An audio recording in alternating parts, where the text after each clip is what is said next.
In this video, I'll show you September 17, 2017.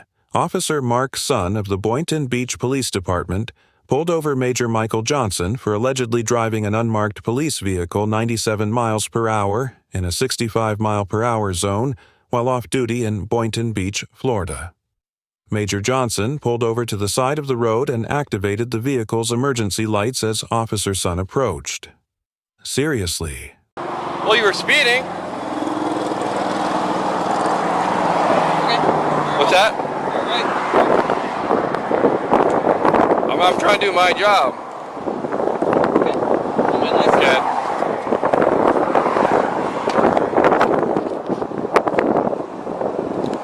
Temper, that's a tag. 22. Don't worry about it. Don't worry about it. Officer Sun informs Major Johnson that he was speeding, but exercises his discretion not to issue Major Johnson a citation under Section 316.072 of the Florida statutes. The drivers of government-owned vehicles must follow the state's traffic laws unless there is a specific legal exception. In the case of police vehicles, which are defined as authorized emergency vehicles by Section 316.003 of the Florida statutes, officers who are responding to an emergency call in the pursuit of an actual or suspected violator of the law, or responding to a fire alarm are permitted to, quote, park or stand irrespective of the provisions of this chapter. Proceed past a red or stop signal or stop sign, but only after slowing down as may be necessary for safe operation. Exceed the maximum speed limit so long as the driver does not endanger life or property. Disregard regulations governing direction or movement, or turning in specified directions so long as the driver does not endanger life or property. Florida law does not require officers to turn their lights or sirens onto speed or otherwise disregard traffic laws as permitted. But as traffic laws are established on the state level, some states do impose this obligation. For example, Section 56-5-760 of the South Carolina Code of Law states that, quote, the exemptions granted to an authorized emergency vehicle apply only when the vehicle is making use of an audible signal and visual signals. Except that an authorized emergency vehicle operated as a police vehicle need not use an audible signal nor display a visual signal when the vehicle is being used to obtain evidence of a speeding violation, respond to a suspected crime in progress when use of an audible or visual signal, or both, could reasonably result in the destruction of evidence or escape of a suspect, or surveil another vehicle or its occupants who are suspected of involvement in a crime. Although Major Johnson was driving in a government-owned police vehicle, he would not have been authorized to speed in this situation, as he was off duty and not responding to any emergency situations or pursuing a violator of the law. But you know you were speeding, so... Yep. Okay. All right. Drive safe.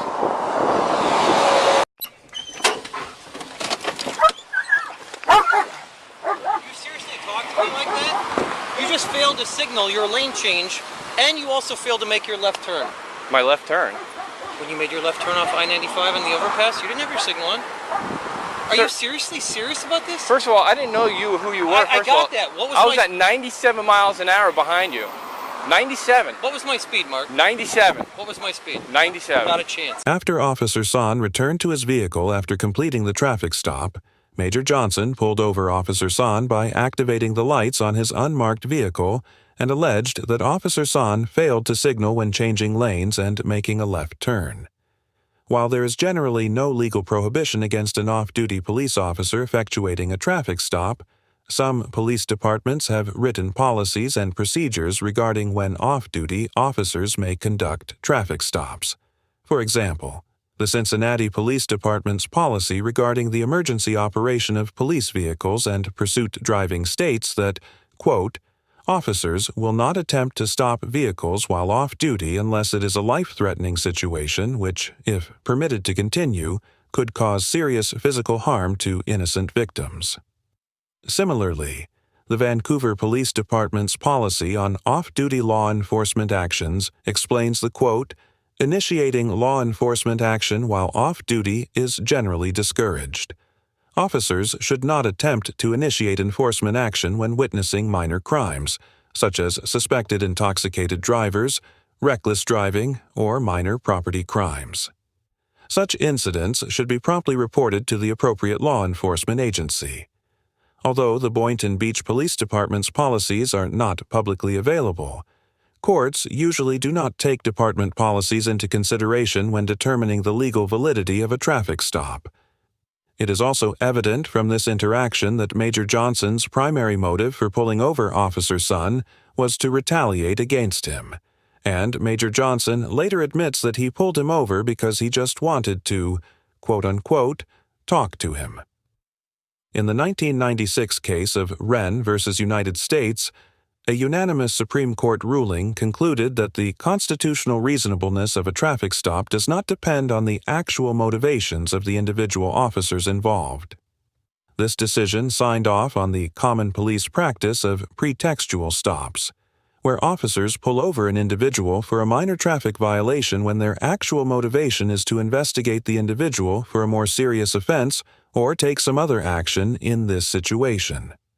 Although Major Johnson's stop of Officer Sun was clearly pretextual, if Officer Sun did actually fail to signal, a court would likely find that the detention was reasonable. Not a chance I've never hit. In this car in my life. Okay. But you also agreed you were speeding, right? Is your body camera on? It is on. Please make sure it is on. It is on. It was on before. I agreed that I was speeding. You want to write me a ticket? No, I didn't write you a ticket. You really talk to me like that? Sir, you stuck your hands out the window going, seriously? No, I put my hands out the window so you didn't do something silly. No, sir. Okay, Mark, listen. When have I done something silly? I didn't say you are doing something silly. I said so you don't do something silly. What would I do that's silly? Well, apparently... Okay, Mark, it's fine. It's not a big deal. Listen, all I'm saying is the traffic laws apply to me just like they do to you. And I admitted I'm speeding, and I'm doing it on your body camera, but I was not going 97 miles an hour. I was behind you at 97 miles an hour. Very good. But I wasn't going 97. Okay. So how fast were you going then? I have no idea. Okay. But I know I wasn't doing 97 because I've never done 97 in this in my life. Even while Officer Sun argues that Major Johnson was driving at 97 miles per hour because he was driving 97 miles per hour behind him, which implies that he was measuring Major Johnson's speed using a method called pace clocking. As the 5th District Court of Appeals of Florida explained in the 2006 case of Department of Highway Safety v. Roberts, quote, when an officer pace clocks a motorist, the officer follows the motorist for a sufficient distance at the same speed and using the speedometer on the police vehicle judges the speed of the motorist, although pace is an inexact speed estimation technique. Courts have generally approved of it as both a valid method of establishing reasonable suspicion to conduct a traffic stop and a legally sufficient method of proving that an individual was speeding. However, due to the imprecise nature of pacing as a method of clocking speed, speeding tickets based on pace speeds can be successfully challenged in court. For an officer to accurately determine a driver's speed through pacing, they must keep an equal distance between the front bumper of the police vehicle and the rear bumper of the suspect's vehicle for the entire duration of the pace. Otherwise, the officer's speed won't match that of the car they are pacing. If the officer starts pacing while far away from the vehicle and closes the gap, the calculated pacing speed will really be the officer's catch-up speed, which will be higher than the suspect's actual speed. Pace clocking is the most accurate when the officer drives closely behind the suspect for a reasonable distance and keeps the distance between the vehicle's bumpers the same throughout the pacing. While it is not evident from the video how well Officer Sun followed pace clocking best practices, a court would almost certainly affirm his calculation of Major Johnson's speed as a reasonable basis for pulling him over. But this is ridiculous. Serious. and then you sit there and I'm willing to give you my driver's license. I'm allowed to do discussion, am I not? Do you remember in 2006 when you stopped me in my Tahoe and you said I was speeding on South Yes, Crest? Officer Adams and I, we stopped you because your vehicle matched the description of a 41 vehicle from West Palm Beach that was involved in a shooting. Did I make a big deal out of any of it? You shoved your hands out the window, did the same thing, and said, seriously? You said, seriously? I'm like, we looked at each other like, are you kidding? We didn't know you were in Canton. We didn't know if this was an undercover operation. And then you start arguing with us that you weren't speeding. Listen, I'm not here to give anyone a citation. That's not even half the time I don't plan on giving citations when I get out of my vehicle. So that's not it. I give less citations, I give more breaks than I do citations. Okay? I'm not here to argue with you, but I will make sure I notify the chief that I was... You don't have to notify the chief. I'm not going to tell anyone. I have no choice but to, by policy. So I will let him know that I was stopped for speeding by you tonight, and that's just the way it is. But even so... All right. After this altercation, a 13-month investigation into Major Johnson was conducted based on claims of unbecoming conduct and unsatisfactory performance.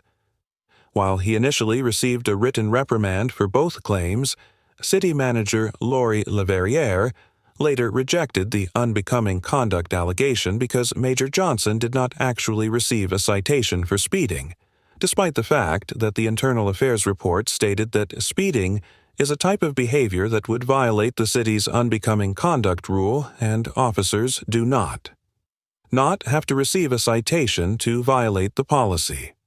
Overall, Major Johnson gets an F for speeding in an unmarked patrol vehicle, maintaining a hostile demeanor while admitting to committing the violation, and for conducting what appeared to be a pretextual and retaliatory stop. It is clear from the video that these officers had a previous encounter that added to the inflammatory nature of this one, and much of the exchange between the officers registered as the product of workplace drama.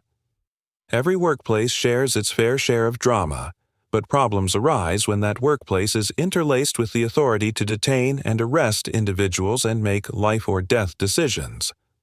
Although this minor dispute did not result in any real damage to anyone, there have been instances in the past where disputes within a department resulted in dangerous and deadly outcomes. By no means am I suggesting that Major Johnson or Officer San presented any danger to one another, but there is clearly some unresolved tension between the two that may warrant professional intervention.